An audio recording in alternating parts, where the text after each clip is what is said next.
So hi and welcome to today's video. So today I'm going to be doing quite a big review, and that is of several products here behind me, and those are from Squid Ink Detailing. So thanks very much to Squid Ink for sending these products down, I really appreciate it. But for everyone watching, this is still an honest review. I'm going to review these products and kind of demo them and show as many clips as possible so everyone can make their own kind of judgments as well. But we're going to do my review in the same way that I've done for these products here, a lot of which I've bought myself. So cracking on with the video, I've got quite a few different products. I think I've got 9 in total. I won't be talking about all of them though in today's video. So basically I've got a tire and glue remover, an iron fallout remover, I've got a citrus pre-wash, snow foam, shampoo, 2 waxes, QD and a tyre and trim dressing, so plenty to talk about. I won't be talking about the tire and glue remover and the iron fallout remover in today's video, because basically couldn't find a car to actually demo them on, nothing that really needed sort of decontaminating at the time of making this video. So what I'm going to do is next time I'm filming a proper decontamination, I'll give those products a try and kind of show them in that video. So if you want to see that then, and you're not subscribed already, then make sure you hit the subscribe button to see that video. So I will be talking about the rest of them because those are generally ones you can kind of use on sort of a maintenance wash. So I've tried all the rest, so I'll be talking about those. So I'm going to talk about them in kind of the order that you would use them. So starting off with this one here. So this is the citrus pre-wash. So you know, this is a product that you could potentially use instead of a snow foam or as well as a snow foam. You could even put it in your snow foam or put it on, rinse it off, or you could put it on, put your snow foam over the top and rinse it off. There's kind of a lot you can do. You can use it on the wheels, like the tyres, to kind of give them a scrub down, wheel arches and things like that. So in the clips that I'm going to show you, what I actually did is I tried it first on the paintwork. So on the paintwork I used a 1 in 8 dilution. The car was reasonably dirty when I used it, so what I did is I gave it a 1 in 8 dilution, gave it probably around 5 minutes dwell time, and then power washed it down. It removed a decent amount. There was still some kind of traffic film there. It was quite dirty, so that was always going to be the case really. So what I actually did was bumped it up to a 1 in 4 dilution, and it did a pretty good job at that. So I'll show the clips so you can kind of see for yourself how it worked. It does have the dilution ratios on the back, so you can use it neat. You can do, it says heavy soiling 1:1, medium 4:1 and light 8:1. So I think I was kind of dealing in that sort of 4:1 range. However, I also used it on the tyres at 4:1, and I used it on the wheel arches at 8:1, I think. And it actually did a really good job when you agitated it. It's kind of scrubbing down those areas, so you wouldn't really kind of need to pre-wash with the tyres and the wheel arches and things like that. This did a cracking job of cleaning those. Just worked in with a brush. So another one I've been using is Velvet Pro Citrus, which is behind me. This was, I think, comparable in terms of dilution ratio. It foamed up decent when I was using it on the tyres. It did a good job of cleaning, so I really liked this kind of citrus pre-wash, and I think particularly because it's dilutable is a big plus for that one. So we'll quickly mention that a lot of the kind of the sizes on Squid Ink's website are in sample size. Now it says on a few of them that are going to be doing larger versions of them. Of course, with that one you primarily probably want to purchase it in kind of a litre or 5 litre. Is kind of a good one for citrus pre-washes, just because you dilute them so much. It's good to kind of have that bulk that you can kind of play about with. So I'm not sure what sizes they're going to release, but you know, hopefully they do, or maybe a 1 litre at least, but even a 5 litre I think would be a good option for that. Next is onto the snow foam. So this one's called Froth, and you can see on the photos on the website that it's a thick snow foam. Now it is a pH neutral snow foam. I'm always a bit wary of pH neutral snow foams. I know that the reason people tend to use them is because they're worried about the waxes or the sealants kind of getting stripped off more easily if they use an alkaline snow foam. So ones that I've used is Built Hamber Autofoam. I like alkaline snow foams because I prefer having that higher cleaning ability, and I don't really find them to have a kind of degrading effect on my waxes and sealants. I've not really noticed that. So really kind of pH neutral snow foams, they tend to offer less cleaning ability. Now with this one it foamed up really well, it looked great on the panels. it did a decent job of cleaning for a pH neutral snow foam. However, it wasn't doing things like an alkaline snow foam would do. It's not, if you're dealing with a really dirty car, it's not going to deal with that really kind of thick kind of traffic film. So it's something I would use if I've, you know, washing the car weekly and there's not too much on there, and I don't really need to use built amber and I just want to go with a thicker snow foam, then I'll use something like that. But generally I prefer alkaline snow foams. However, for a pH neutral snow foam, it actually did a decent job. But if you're dealing with dirty cars, particularly this time of year, then you're probably going to want something with a higher kind of cleaning ability. There is obviously the potential to put the citrus pre-wash within that snow foam mix to kind of give it that boost. But generally I tend to go for alkaline snow foams just because of the cleaning ability. But if you are looking for a pH neutral one, then this does a decent job at cleaning, but it's quite a thick snow foam, so it looks good on the car as well, which I know is important to a lot of people. Not as much to me, but it does have a good dwell time. So if you are someone who likes to do kind of the badge work in that pre-wash stage when you're snow foaming, then that might be a good one to look at. So next I'm moving on to the shampoo.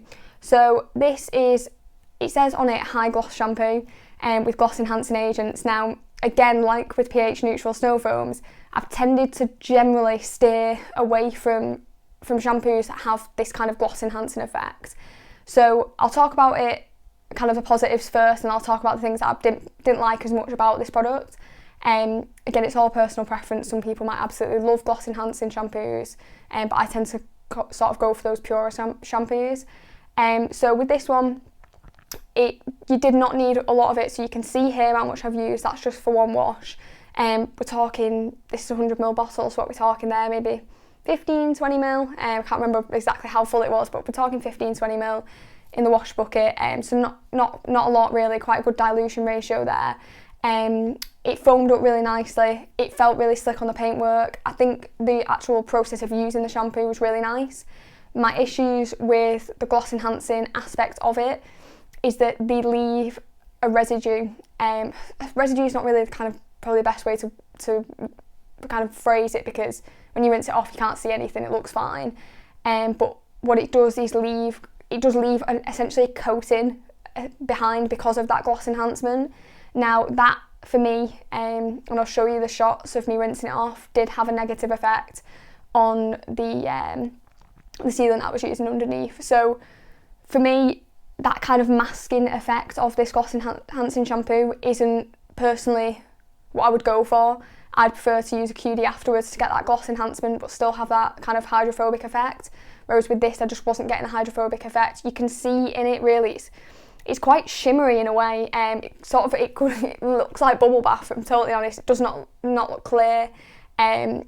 So you can tell that it has got quite a lot of gloss enhancements. The car looks stunning afterwards. It did look very shiny. I was dealing on quite a good lighting, in good lighting, phrase that terribly.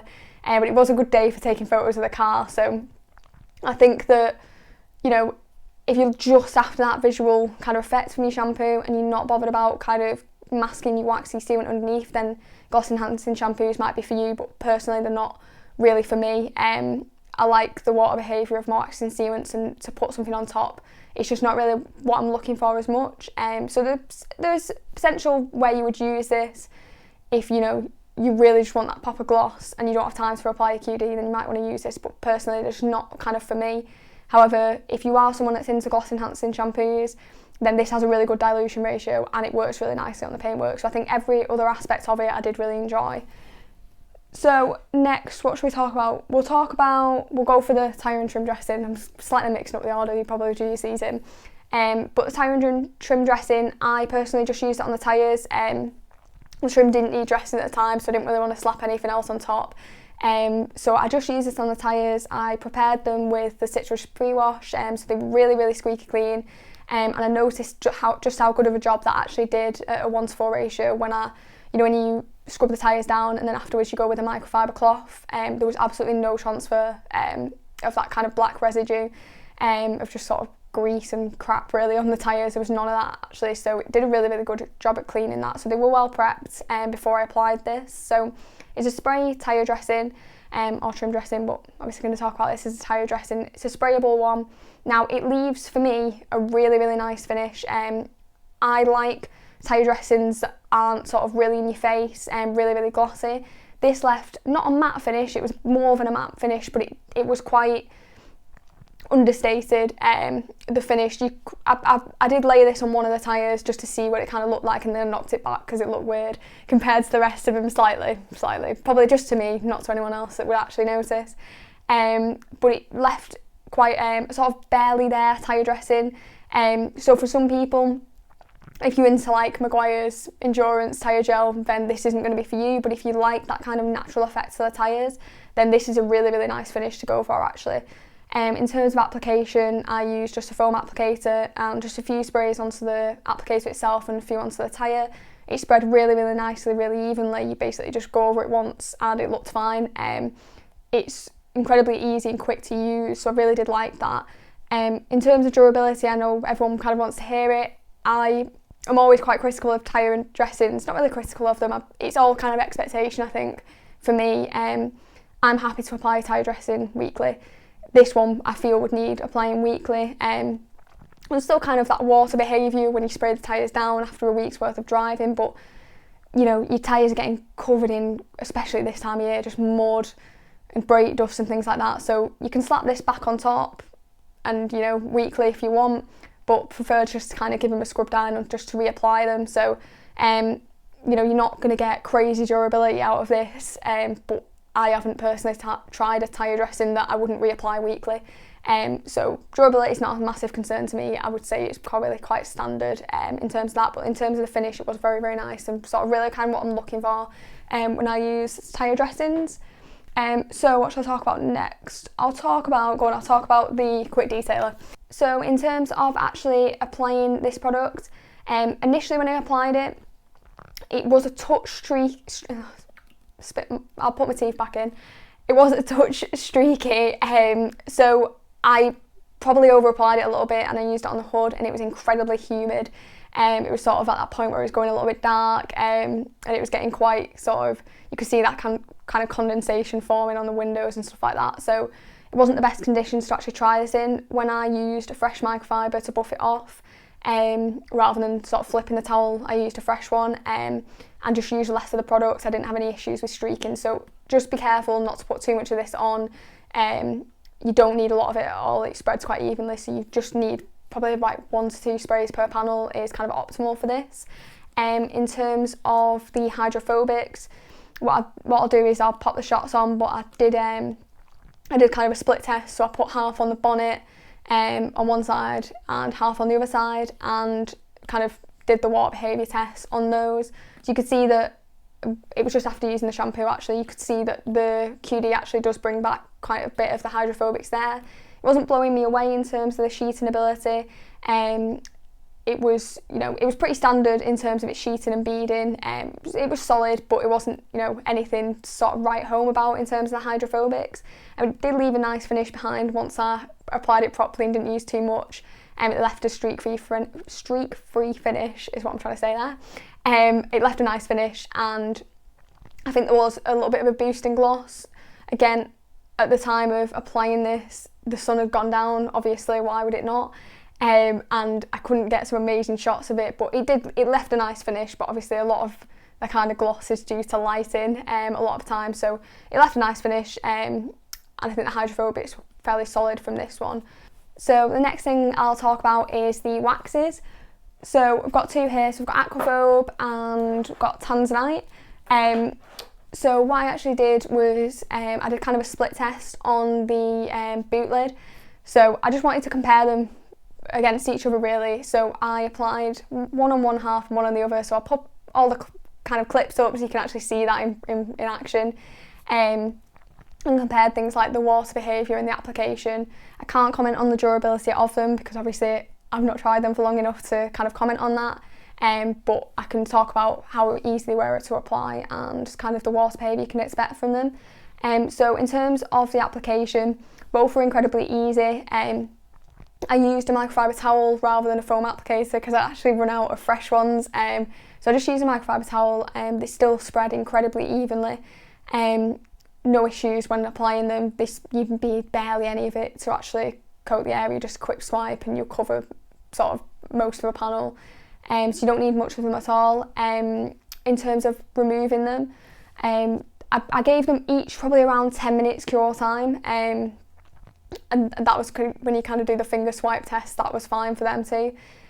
So in terms of kind of removal of them, they were both incredibly easy to remove. I would say that the Aquaphobe one was marginally easier to remove. The Aquaphobe one is probably one of the easiest waxes I've tried to date in terms of removal. I was a little bit worried when I read it because essentially this Tanzanite one is called like a hybrid wax, so I think it's it's kind of a mix of carnauba and synthetic, but don't quote me on that. And then I think the Aquaphobe one is PTFE infused, so to my knowledge I think that Fuso Coat, which I've got somewhere lurking back here, is actually a PTFE based wax, so that is an absolute pain in the arse to remove. It's a total nightmare. It's like a full-on workout to actually get rid of the product off the panel, and it leaves that kind of a little bit patchy in some areas, so I'm not overly happy in terms of how that is to remove, but this was the complete opposite. In terms of removal, it was fantastic. So if you're looking for that kind of water behaviour of a PTFE based wax, which Fuso is well known for, that is miles easy to apply. It was really kind of a joy to use both of those waxes. In terms of the hydrophobics, the reason I tried them on the boot lid is because it's the flattest panel I have on the car, bar the roof, but there's no way I can get in the camera. I'd have to hold it open, it'd just be a nightmare. So I actually just used them on the boot lid and kind of did that 50-50 shot showing kind of effect of rain, me with my finger on the hose trying to create a spray pattern, not very effectively, but you can kind of see how it works. And also the actual sheeting ability of it when you use the low pressure hose. And the Aquaphobe one, probably going to be a giveaway in the name. It did perform better.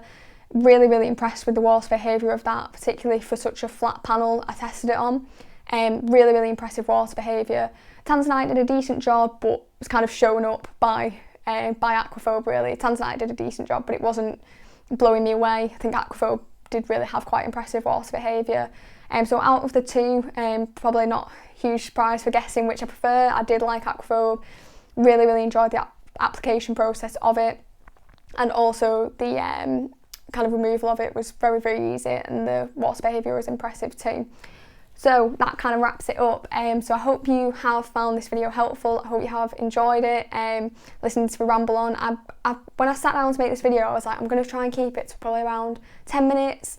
That didn't go very well. I can see the timer going for around 20 minutes now. So if you have stuck around for this long, then thanks very much. Let me know in the comments, I appreciate it.